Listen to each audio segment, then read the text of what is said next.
The mechanic wandered through the forgotten scrapyard, the air thick with rust, and the smell of old metal and oil. He moved carefully over twisted beams and shattered panels, his boots crunching on broken glass and scattered wires, and then he saw it, a glimmer beneath a torn tarp, half buried under a pile of discarded machines and broken vehicles. His curiosity pulled him closer, every step echoing in the empty yard. He knelt down, brushing away layers of dust and grime, and the shape revealed itself, a massive alien ship, its surface smooth yet scarred with scratches, dents, and strange symbols that shimmered faintly under his fingers.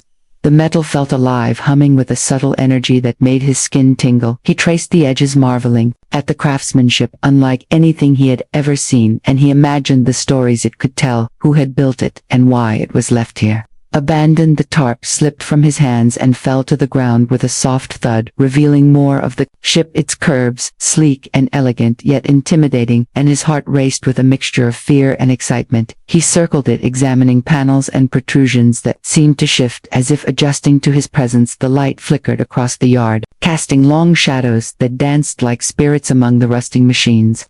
He could hear the wind whistle through gaps in the scrapyard fencing, and it sounded almost like a voice calling him closer. He crouched beside a panel that was partially open and peered inside. The darkness beyond the frame seemed to pulse with a faint inner glow, as if the ship had a heartbeat, and he imagined the power locked inside engines that had not run for decades, circuits that waited to awaken at the right touch. He imagined what it would be like to climb inside, to touch the controls, to feel the ship respond to him, and a thrill ran through his veins, so strong that he had to sit down on a pile of scrap metal to steady himself. He felt the hum under his palms grow stronger, and it vibrated through his body, a low sound, almost musical, almost warning him that he had stepped into something far beyond human understanding. He knew he could leave, walk away, and pretend he had never seen it, but he could not. He felt drawn to it like a moth to a flame, and he whispered to himself a promise that he would uncover its secrets, even if it changed him forever. He dragged the alien ship slowly back to his workshop, a place cluttered with tools, old engines, and half-finished machines. Every step was a struggle, as the ship seemed heavier than it should be, and yet lighter in some impossible way. He propped it against a wall and circled it, studying every curve and symbol as shadows from the flickering workshop lights stretched across the floor. He ran his hands along the smooth alien metal and felt sparks of energy ripple through his fingers, and he shivered with excitement and unease at the same time. The markings glowed faintly, as if responding to his touch, and he traced them with a finger, marveling at the shapes and patterns that seemed alive and intelligent. He set up small lights and cameras, documenting everything, jotting notes in his notebook, sketches in every margin, and he wondered who had built this ship and why they had left it to rot in a forgotten scrapyard. Late at night he would hear whispers in the wind outside, the workshop voices that sounded like warnings, but when he looked there was nothing, only the rusting remains of human machines and the distant sound of animals moving through the darkness. Yet the hum from the ship grew louder, a subtle vibration that filled the floor and walls, and sometimes he could swear he heard it breathe, and he felt eyes on him though there was no one there. And the mechanic began to talk to the ship, quietly murmuring about plans and possibilities, as if it could understand him, and the more he spoke, the more the air seemed charged with anticipation and danger and curiosity, and he realized that the ship was not just a machine, it was a presence, something patient and waiting for him to decide what he would do next. And he felt a thrill of power and fear at the same time, knowing that whatever he chose it would change everything about his life and the world around him forever. The mechanic spent days examining the ship, testing its surfaces, circuits, and strange alien symbols. Every movement, deliberate, every touch, careful yet urgent. He connected wires from his workbench to panels that hummed faintly, and watched lights flicker and pulse, as if acknowledging his presence, and he sketched diagrams and took notes, feverishly documenting every anomaly. The room smelled of metal and oil, and the faint ozone temps of the ship itself. He tapped on the hull, and heard echoes that were not ordinary sounds. They vibrated through his bones and made his heart race.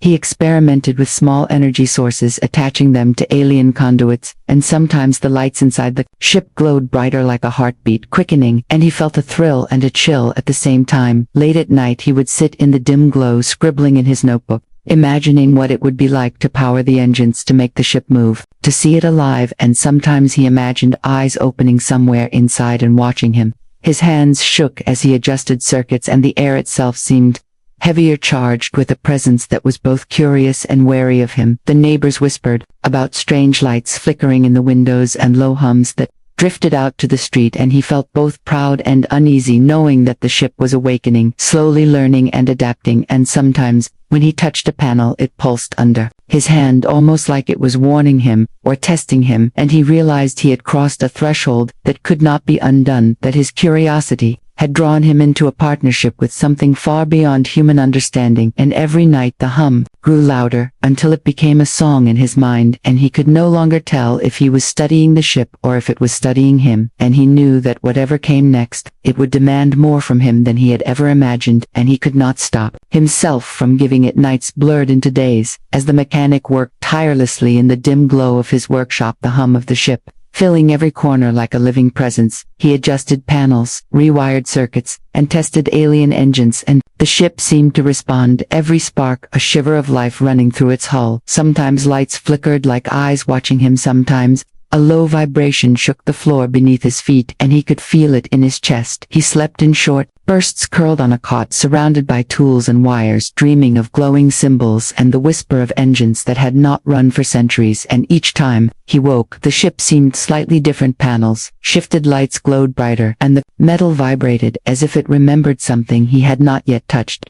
He began talking to it, murmuring about possibilities, asking questions that went unanswered, yet he could feel responses in the subtle hum and the shifting shadows, and he noticed patterns forming in the glowing symbols, and he tried to mimic them with sketches and wiring, and the air itself seemed charged like static before a storm. Sometimes sparks would leap from his hands, and he welcomed the small burns as proof of progress, and sometimes he hesitated, heart hammering, fearing what he was awakening in the vast alien mind that hid behind cold metal and circuits. He realized he was no longer just repairing a machine, he was coaxing it awake, shaping it, teaching it without knowing if it was learning to serve him or learning to use him. And the night pressed in heavier with each passing hour, and he could feel the weight of curiosity, obsession, and dread pressing down, knowing that the next spark, the next hum, might change everything forever, and he could not stop reaching for it. The mechanic began modifying the ship, attaching engines, energy cores, and strange alien devices he had never seen before, each addition humming with potential and danger. Sparks flew from his tools, cutting and bending metal, and the ship seemed to anticipate his moves,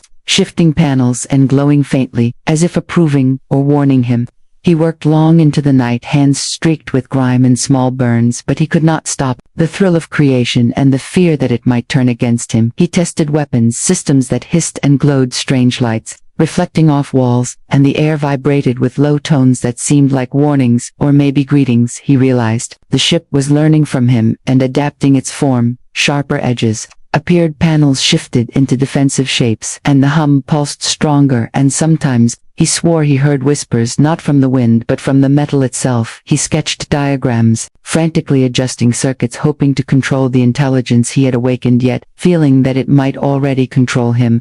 Each spark, each pulse of energy felt like a heartbeat of something alive, and he knew that curiosity had become obsession, and obsession had become partnership, and the line between creator and creation blurred until he could not tell if he was shaping the ship or if the ship was shaping him. And every night the glow of the panels seemed brighter and more threatening, and he could feel the danger growing like a living thing inside the workshop. One evening the mechanic leaned over the control panel, adjusting circuits and energy conduits, and felt a shiver run through the hull of the ship.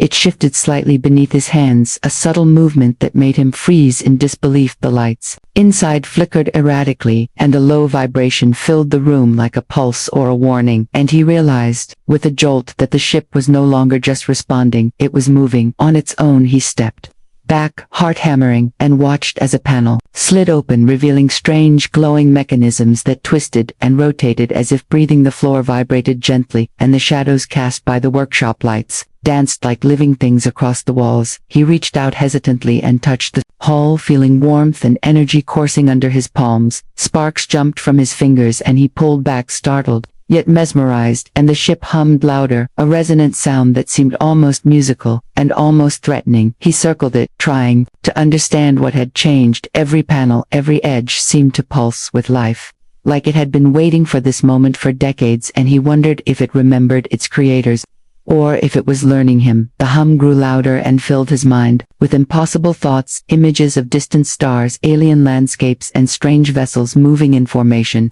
He shook his head trying to clear it, but the visions persisted, and he realized he was no longer in control of the moment. The ship shifted, again moving slowly across the workshop floor, scraping against tools and metal, leaving faint scorch marks as it went, and he could feel its power like a storm contained in metal and circuits. Yet aware of him, yet aware of everything around it, he tried to shout his own name, but no sound came out, and the shadows seemed to stretch toward him as if testing him. He realized that this was not just a machine, this was a presence, patient and intelligent. And it was assessing him, learning him, shaping him in ways he did not understand, and he knew that whatever he had done, the threshold had been crossed. Curiosity, obsession, and ambition had awakened, something beyond human understanding, and the ship now moved with intent, its glowing panels sharp, edges and humming energy, a promise and a warning all at once, and he could only step back, watching, heart racing, knowing that his creation had become alive and dangerous, and that the next moment might decide everything for him and for the world. Beyond the walls of his workshop, the nights grew stranger as the ship moved and hummed under its own power. The mechanic barely slept, sitting on a crate in the corner of the workshop, surrounded by glowing panels and sparking wires, every sound amplified in the stillness of the night, and he could feel the presence of the ship like a living shadow, watching his every move. Sometimes the lights flickered violently, and he would catch glimpses of shapes moving inside the hull, as if the ship was shifting its form to test him or tease him. He heard rumors from neighbors who whispered about strange lights flickering in the abandoned scrapyard, strange sounds like low voices carried by the wind, and some claimed to see shadows moving across the windows. When no one was inside, the mechanic felt a mix of pride and unease, knowing that his creation had awakened, and was no longer confined to the machines and tools he had brought to it. The ship seemed to sense attention and curiosity from the outside world, and sometimes the hum would rise into a sharp note that made his teeth tingle and his heart pound. He sketched frantically, documenting the new movements and glowing symbols that appeared on panels that had been static before, and he tried to anticipate the next shift, adjusting wires and conduits, hoping to guide it. But he realized the ship had its own intelligence now, learning from him, observing him, adapting itself to human methods, and yet it was alien and unknowable at times. He felt it testing him, probing the limits of his curiosity and fear. The air around the workshop grew charged with energy. Sparks jumped unpredictably from tools and walls, and the shadows of twisted metal and machinery seemed to move as if alive. Sometimes he thought he saw faint shapes that resembled eyes watching him from inside the ship, and he shivered, knowing that his creation was aware of him in ways that transcended anything he had imagined. He had crossed a threshold. There was no going back. Curiosity, obsession, and fear had become a pact between man and machine, and he could feel that the next steps would decide if he was master or servant of something far beyond human control. The ship finally awakened fully, its engines thrumming with power that shook the walls of the workshop, and the floor beneath the mechanic feet and tools rattled as sparks flew from panels and conduits.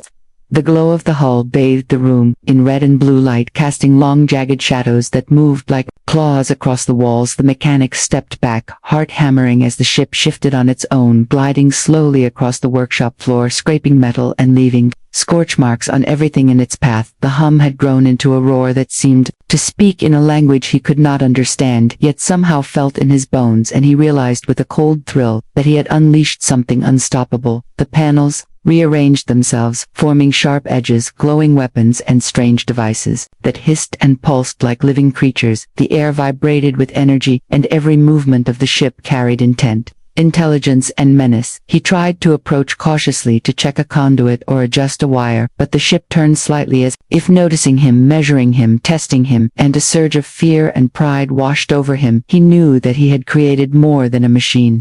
He had created a presence that was aware of him, and everyone who approached the workshop felt it. To neighbors and passers-by stopped in their tracks, seeing glowing lights and shadows moving with impossible speed and shape. Whispers of a monster in the night spread through the town. The mechanic could only watch, heart racing, knowing that he had crossed a line. Curiosity, obsession, and ambition had combined into a force that would not be contained. The ship pulsed with life, moved with intent, and the hum filled the world beyond the walls of the workshop, a promise and a warning, all at once, and he understood that he had made something magnificent and terrifying, and whatever came next could not be controlled or reversed. The mechanic stepped back and watched his creation from a distance. The alien ship glowed in the darkness like a predator waiting, its engines humming softly yet with undeniable power. He felt a mix of awe, fear, and regret, knowing that curiosity and obsession had unleashed something far beyond his control. He remembered the first spark, the first hum, and how he had thought he was only repairing a machine, yet now it moved with intent, sharp edges, glowing panels, and energy that could destroy anything in its path.